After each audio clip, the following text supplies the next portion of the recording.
भला तो सब भला। रोली की शादी उसके माँ बाप एक आलसी लड़के से करा देते हैं। चलो, रोली की शादी हुई और हमने गंगा नहाई।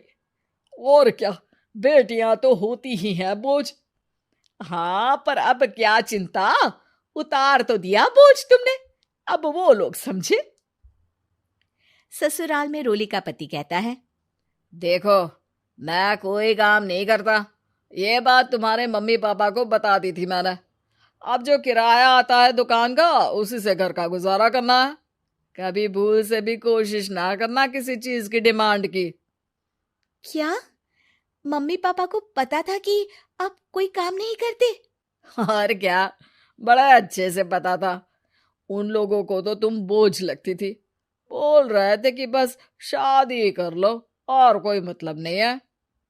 रोली को यह सुनकर बहुत गुस्सा आता है, लेकिन करती भी तो क्या, क्योंकि वो जानती थी कि उसके माता पिता ऐसे ही हैं।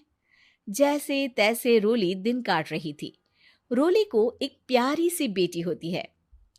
धीरे धीरे वो बड़ी होती है और उसके साथ उसकी जरूरतें भी बढ़ती जाती हैं।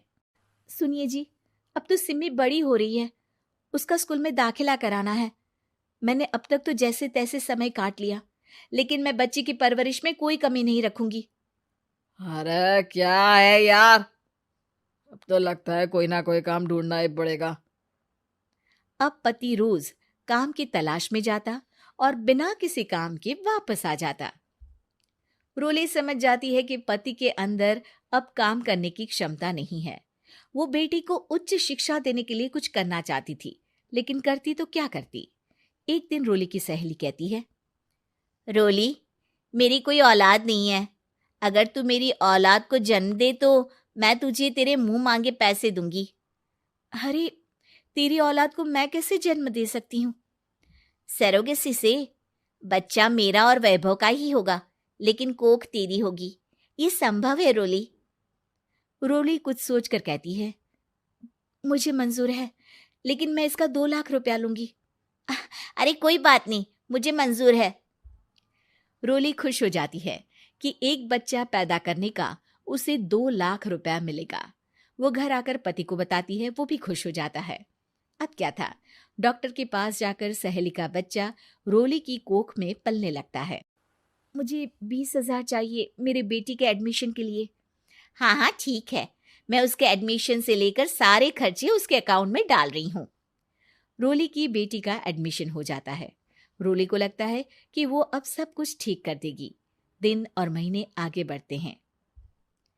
अब एक दिन, एक बात कहूँ जी, काश इस बच्चे को मैं रख पाती। मैं अब इससे काफी जुड़ गई हूँ। अरे यार, पता नहीं किसका बच्चा है, अपने पास है ना अपनी मुन्नी। हाँ, लेकिन अब मैं भी इस बच्चे से जुड़ाव फील करने लगी हूँ, लेकिन मैं ये जानती हूँ कि ये मेरा बच्चा नहीं है।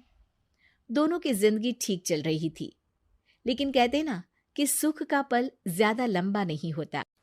एक दिन रोली की सहेली का फोन आता है। रोली, मुझे अब ये बच्चा नहीं चाहिए, मैं अपने पति को छोड़ रही हूँ। अरे लेकिन मुझे पैसों की जरूरत है, बच्चा तुम्हारा है, मैं क्या करूंगी? सहेली बिना कुछ बोले फोन काट देती है, फोन स्विच ऑफ कर देती है। लेकिन रोली के जीवन का तूफान यहीं नहीं रुकता। रोली, मैं इतना भार नहीं उठा सकता। आज पढ़ाई का पैसा मांग रही हो, कल को शादी, कॉलेज और पता नहीं क्या क्या। मैं तुम्हें छोड़ रहा हूँ, अपनी बच्ची उठाओ और निकलो इस घर से। अरे पर मैं कर तो रही हूं ना बच्चे के लिए काम, आप आराम से रहिए ना। क्या काम कर रही हो, देख रहा हूं मैं। ये छोटा शहर है, यहाँ लोगों को बात बनाते वक्त नहीं लगता। तो मैं क्या करूं? ज्यादा पढ़ी लिखी नहीं हूं, कैसे घर के खर्चे चलाऊं? और आप तो काम करना ही नहीं चाहते। हाँ, ना चाहता हूं और ना ही करूंगा। रोली को पति की बात पर काफी गुस्सा आ जाता है। ठीक है, अगर मेरे जीवन में संघर्ष ही लिखा है तो वही सही। इस वक्त पति होने के नाते आपको मेरा साथ देना चाहिए था, लेकिन नहीं, आपने तो इस हाल में मुझे घर से बाहर निकालने की बात कह डाली। देखो, ये सारी फालतू की बातों के लिए वक्त नहीं है मेरे पास। रोली, जिसकी कोख में किसी और का बच्चा था और साथ छोटी सी बेटी, पति का घर छोड़कर रास्ते पर आ जाती है। रोली के पास मायके के सिवा दूसरा कोई रास्ता नहीं होता। अरे रोली कैसी है? कितने दिनों के लिए आई है? हमेशा के लिए माँ। वो माँ को सारी बात बता देती है। ओए लड़की, इतनी हिम्मत का काम कर लिया। अरे ना ना, यहाँ कोई जगह नहीं है। तुम तो अपना बोरिया बिस्तर उठाओ और निकलो यहाँ से। रोली के पास अब मायके का रास्ता भी नहीं बचता। वो चुपचाप बच्ची को लेकर जा रही थी कि उसे दर्द होता है और वो डॉक्टर के पास चली जाती है और फिर वहां वो एक प्यारे से बेटे को जन्म देती है।